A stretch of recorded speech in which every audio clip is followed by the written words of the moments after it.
Entonces volvemos otra vez a decir que estamos viendo ahora la genética mendeliana, en donde se basa principalmente en las 3 leyes que propuso ese señor llamado Gregor Mendel, que fue un científico austriaco, sacerdote o cura, como le llamamos nosotros, agustiniano, que se interesó por responder ciertos interrogantes y ciertas preguntas que él mismo se hizo con respecto a las cosas que observó y analizó que se presentaban en la naturaleza. ¿Listo? Entonces, para tratar de responder esas preguntas, pues hizo un experimento. Ese experimento yo creo que fue como, digamos, la mayor cosa que hizo en su vida, es decir, dedicó casi toda su vida en tratar de explicar esas cosas. Y todos esos fundamentos y teorías que él como que sacó o logró deducir de esos experimentos, pues los planteó aquí en este libro. Y estamos diciendo que este libro no tuvo tanta acogida o no se aceptó en la época debido, primero, a que tenía muchos tratamientos matemáticos y una estadística bien compleja, ¿sí? Difícil de entender. Pues, por lo tanto, a los científicos se les hizo muy difícil y como que no lo aceptaron en la época, ¿no? Estoy diciendo en la época. Y además porque ustedes saben que antes la iglesia tenía mucho poder, era la que mandaba la parada, y todo aquello que se decía o se proponía que iba en contra de lo que la iglesia decía, ¿sí? Entonces, pues se moría. Bueno, sí, pero antes había como una advertencia, ¿no? A este señor no lo mataron los de la iglesia. Bueno, la verdad no sé de qué murió, pero no tuvo que ver con la iglesia, supongo yo. La cuestión es que la iglesia decía: esto usted no lo publica, no lo da a conocer y no lo vamos a aceptar, ¿sí?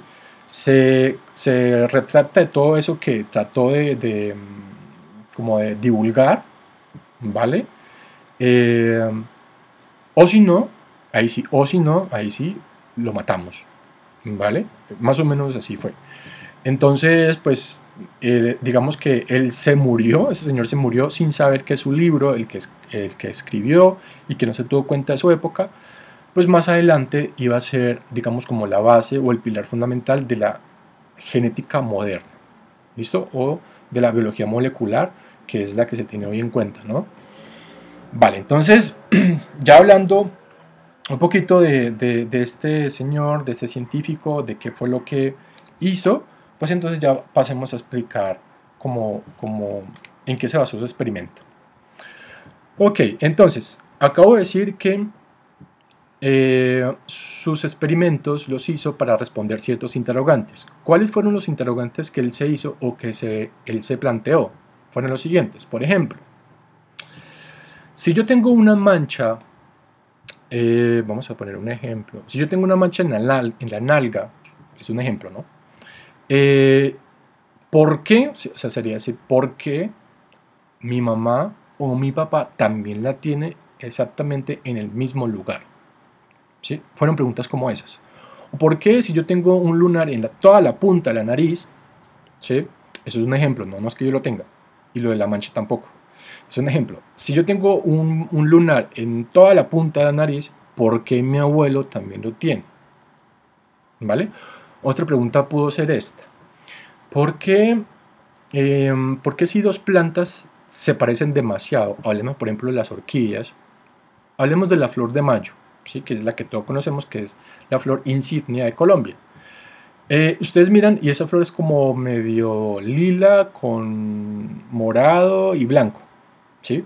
Pero si ustedes miran, hay otras flores de esa orquídea, bueno, de ese tipo de orquídea, que tiene otro color y es blanca, ¿vale? Es blanca y es otra especie, es decir, son dos especies diferentes, pero usted las mira y tienen casi las mismas características. Entonces se preguntó, ¿por qué se da eso? ¿Qué es lo que hace que estas dos plantas sean tan iguales, pero que pertenezcan a diferentes especies? ¿Ok? Preguntas como esas, ¿vale? Preguntas como esas fueron las que llevaron a este señor a plantearse un experimento o unos experimentos y tratar de responderlas. ¿Ok? ¿Alguien tiene respuesta a esas preguntas? Genética. Genética. Y digamos que nosotros ya tenemos una base, ¿no? Ya podríamos de pronto explicar por qué es que se debe, ¿no? Teniendo en cuenta lo que miramos el periodo pasado y teniendo en cuenta que, bueno, ustedes se supone que ya miraron este tema, entonces, bueno, algo deben de saber. ¿Ok? Entonces, bueno, aquí tenemos un ejemplo. ¿Ok? Ese es el ejemplo más o menos que les digo. Espera que se me perdió el cursor. Vale. Este es el ejemplo que yo les digo. La pregunta es, muchachos, ¿por qué estas plantas se parecen tanto? Tienen, bueno, quiero que ustedes me digan, ¿sí? No quiero responderlo primero, quiero que ustedes me digan, ¿en qué se parecen estas plantas? Estas flores de las plantas, ¿no? Porque son flores. La forma. ¿En la forma? ¿De qué? ¿De la flor? ¿Pero qué parte de la flor? Los pétalos. Los pétalos y todos tienen como algo saliendo del centro. Ok, ¿vale? ¿Alguien más? Ajá, la flor, la hoja de la flor como delgadita, alargada. Vale, ok. Esa cosa que ustedes dicen que sale del centro, ¿cómo es? Mírenla bien. ¿Cómo es? Parece como una cara, ¿no? Un tubo, como un tubito. Parece como una cara y además también parece como un pájaro, ¿no? Como un ave. Ahí están como las alitas y la colita atrás. Bueno, es más o menos, ¿no? Pero si ustedes miran todas las flores de esta orquídea, bueno, de estas orquídeas, son básicamente iguales o tienen, digamos, como características muy similares, ¿no? Son muy similares. Digamos como que la que menos se parece sería esta. Básicamente color y un poco de detalles por ahí. Sí, exacto. Digamos como que la que menos se parece es esta, pero pertenece al mismo género. Es decir, todas estas orquídeas pertenecen al género Epidendrum, ¿vale? Epidendrum. Pero ya el nombre científico o el nombre de la especie es diferente para cada una de ellas, ¿vale? Entonces preguntas como, ¿por qué? ¿O qué es lo que hace que estas plantas tengan tanto parecido o que sean tan similares, pero que pertenezcan a diferentes especies? O sea, cosas como esa fue la que se preguntó Méndez. ¿Qué es lo que hace que se presente esto? ¿Vale? Entonces, bueno, les comento. Estas orquídeas se caracterizan, creo que ya lo hablamos en alguna vez, dijimos que las orquídeas son las plantas, o digamos la familia de las plantas más evolucionadas, perdón. Es decir, son las plantas más evolucionadas de todo el reino, ¿ok? Todo el reino de las plantas, todo el reino vegetal. Y se debe principalmente a la adaptación o al cambio que sufrió una de las modificaciones de la parte masculina y femenina de la flor. ¿Ok? Es decir, hubo un cambio, que en este caso es lo que nosotros observamos aquí en la parte del centro que ustedes me hablan. ¿Ok? Todas las orquídeas, absolutamente todas, tienen que tener una estructura en el centro, como ustedes dicen, aunque hay algunas que no están en el centro, pero es muy notoria. O sea, esa estructura es muy notoria y todas la deben de tener. ¿Qué es esto? Que en todas las orquídeas se va a recibir el nombre de labelo, ¿ok? Labelo. Y ese labelo, por lo general, se parece a algo, ¿sí? Entonces creo que en alguna ocasión yo les mostraba a ustedes, que hay labelos de algunas orquídeas que se parecen mucho a abejas. No sé, no me acuerdo si ustedes les mostré. Vamos a mirarlo aquí rápidamente.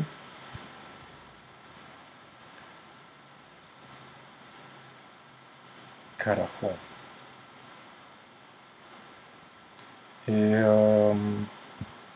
Orquídea que se parece a insectos. Pues ya busqué y hace parte de la especie Ophidis apipheum. ¿Cuál? ¿Cuál Jorge? Un tipo de orquídea que es llamada orquídea abeja. Ah, ok. ¿Es esta parecida, Jorge? Sí, señor, más o menos así. Bueno, ahí están. Ahí están. Ay, mira, aquí hay un ejemplo bien bacano. Bueno, eso se me parece más o menos a abejas, ¿no? O sea, la cuestión es que una abeja lo que hace es mira a esta orquídea de lejos, o sea, de lejos y dice, uy, carajo, aquí hay una abeja hembra. Voy a ir y me voy a parear, me voy a reproducir. Pues la cuestión es que no es una abeja, ¿sí? Es el labelo de la orquídea, ¿vale? Que la trae. ¿Para qué? Pues para que ella llegue, se confunda, bueno, además de que se confunda, pues logre saber que ahí hay néctar y que lo puede, digamos, como succionar. Entonces comienza a hacer ese trabajo y mientras tanto, pues se va llevando el polen de esta orquídea o va ingresando el polen de otra, ¿no? Y si ingresa el polen de otra, pues lo que hace es fecundarlo, ¿vale? Entonces, digamos, el objetivo final de engañar a las abejas es la polinización, ¿vale? O que las orquídeas se puedan reproducir. Aquí tenemos, por ejemplo, miren estas, miremos este tantico. Aquí, ¿eso cómo se llama? ¿Cómo se llama este animal, este insecto? Mantis. Es una mantis religiosa, ¿no? Es una mantis religiosa que se confundió. Se confundió pensando que esa estructura se parecía a una mantis religiosa. ¿Vale? Se confundió y entonces, pues lógicamente, el objetivo es que se confunda para que se pueda polinizar, para que la orquídea se pueda polinizar. Eso parece un ave. Esos cositos se llaman polinios, aquí es donde está el polen, ¿vale? Yo les comentaba alguna vez que en cierto curso que hice nos enseñaban a embarazar orquídeas. Y suena chistoso, pero así es, ¿sí? Lo que hacíamos era llevar este cosito, o sea, este polinio, lo quitábamos de una orquídea y lo llevábamos a otra, ¿sí? Tratábamos como de restregar un poquito el polen, ¿vale? En la parte femenina de la flor. Y uno esperaba. Y creo que son 9 meses, igual que un humano. O sea, son 9 meses para que en este caso pues ya se pueda obtener, digamos, como las semillitas y poderlas sembrar. Entonces, bueno, ahí está. Entonces, bueno, aquí tenemos un ejemplo de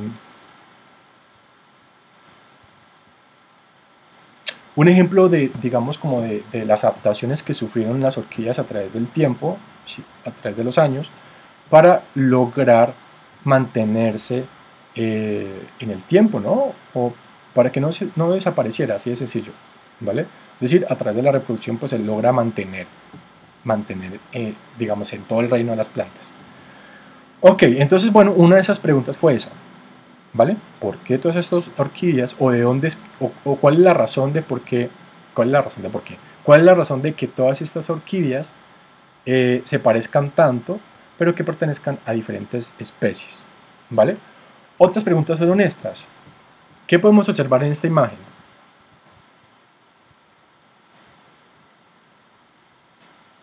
La genética del papá. Ok, listo, tenemos dos padres, muy bien. Tenemos dos padres, aquí está el papá y está la mamá. Y esos tienen un hijo, ¿no? Ahí está el hijo Junior. Perdón, el hijo. Se me olvidó que aquí hay el que se llama Junior. Está el hijo. Y por lo tanto, ese hijo que va a tener de sus padres. ¿O qué características similares tiene, por ejemplo? Por parte del padre sacó el cabello, los ojos y la nariz. Vale, muy bien. Sacó las cejas. Perfecto, muy bien. ¿Y el cabello? El cabello de la mamá. De la mamá. Ok, entonces podemos notar que aquí hubo otro interrogante.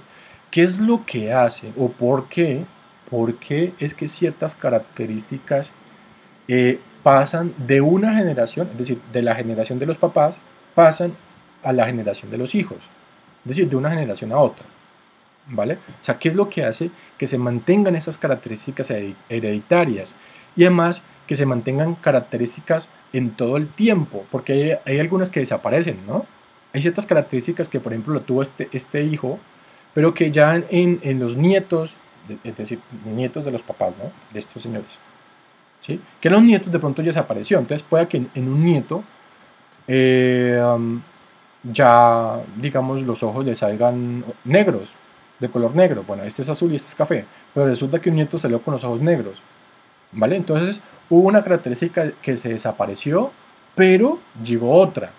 Entonces, cositas como esas fueron las que él como que dijo, ah, carajo, pero ¿por qué se presenta eso? ¿Qué es lo que hace que se dé ese proceso o esa herencia de características, ¿no?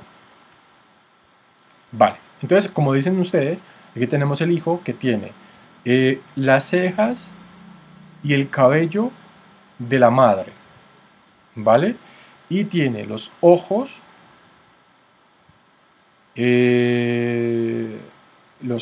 la nariz y la boca del papá. ¿Listo? El color de cabello. Sí, exacto, eso es bien importante. Y el color de cabello. Vale, perfecto. Ok. Listo. Vale, entonces, bueno, ya sabemos más o menos cuáles fueron las preguntas que él se hizo. Dime. Esto porque a veces los niños nacen, digamos, hay algunos que, Sí. bueno, tienen familia así con los ojos claros y nacen, digamos, con los ojos claros. Ya después se le van poniendo oscuro porque cambia el color. Bueno, eso ya no es herencia, sino ya es por cambio de pigmentación. Adaptación. Sí, cambios. Yo les dije a ustedes, no me acuerdo si les dije a ustedes, hay unas células que se llaman bastones, creo que se llaman bastones, sí, que se localizan en los ojos, ¿no? Son las células de los ojos. Esas células se encargan primero de captar la luz, ¿cierto? De captar ciertos colores de la luz, ¿vale? Entonces, por ejemplo, esos bastones son los encargados que, por ejemplo, nosotros podamos ver los objetos de color verde, de color rojo, de los colores que existen. ¿Listo? Y hay otras células que se encargan de la pigmentación, ¿vale? De la pigmentación de los ojos.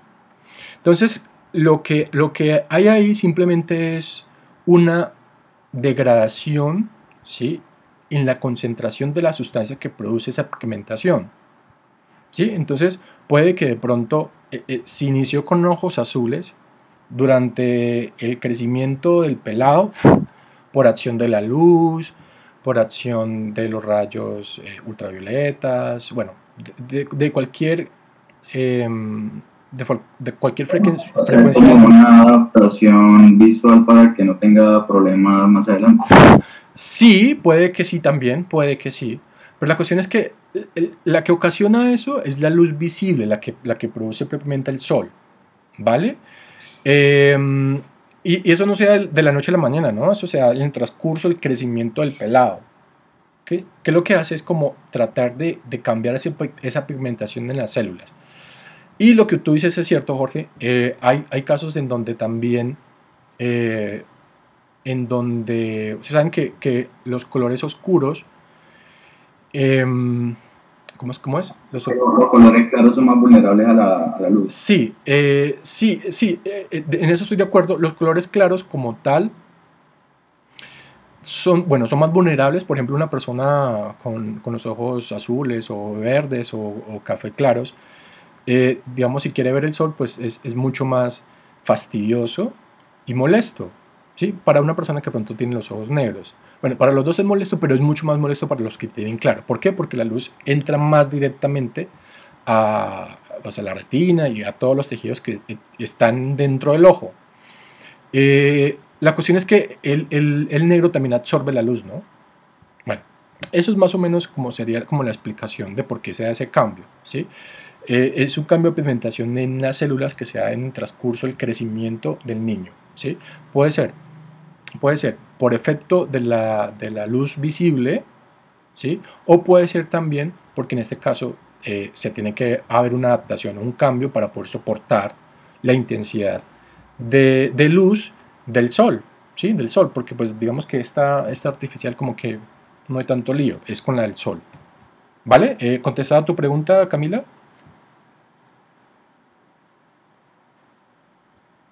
Bueno, espero que sí. No, Vale. no, Ok, y vamos a terminar diciendo que... sino que Dime, sí. eso pasó, digamos, esto con un primo mío. Sí. O sea, por mi lado no hay tanto. Y por el lado de él, el hermano o sea, el tío tenía los Sí. ojos así. Ok. Y el niño nació con los ojos claros y después se le fue oscureciendo. Ujú. Y ya lo tiene café, pues claritos, pero le cambió así de altos colores los Ok. ojos. Fueron Sí. de claritos a oscuros y así. Entiendo, sí. Y La pues verdad, tenía herencia, pero pues se cambió. sí, entiendo. Yo creo que es básicamente por eso que lo que te acabo de explicar, ¿sí? Y por lo que nos complementó Jorge.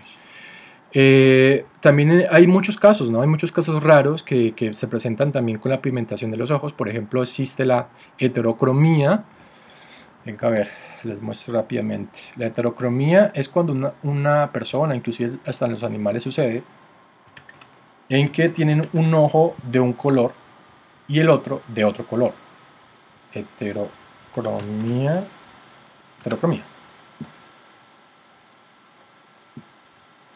Tilde. Ahí está. Mira, aquí tenemos el gato, aquí tenemos otra persona con los colores diferentes. ¿Por qué se da esto?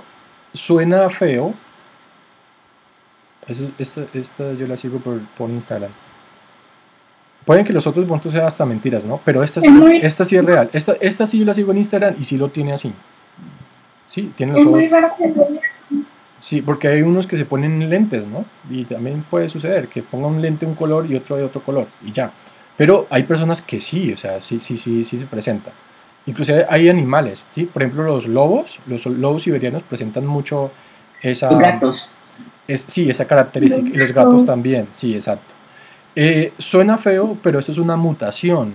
Recordemos que la mutación es una alteración en la organización del código genético o, digamos, en la organización de los nucleótidos que están, ¿sí?, en el ADN. Entonces recordemos es decir, quien permite que se definan ciertas características en nosotros son los genes. Y recordemos que los genes es un pedacito o una partecita de ese ADN. ¿Y de qué se conforma un ADN?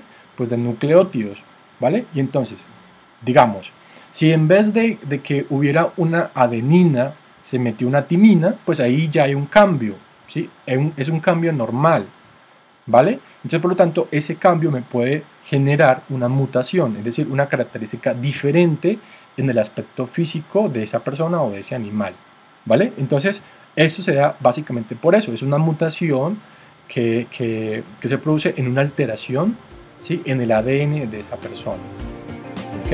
Es algo muy raro, que no hay, o sea, yo creo que son contados en el mundo las personas que tengan heterocromía, ¿sí? Pero existen y esa es como la explicación.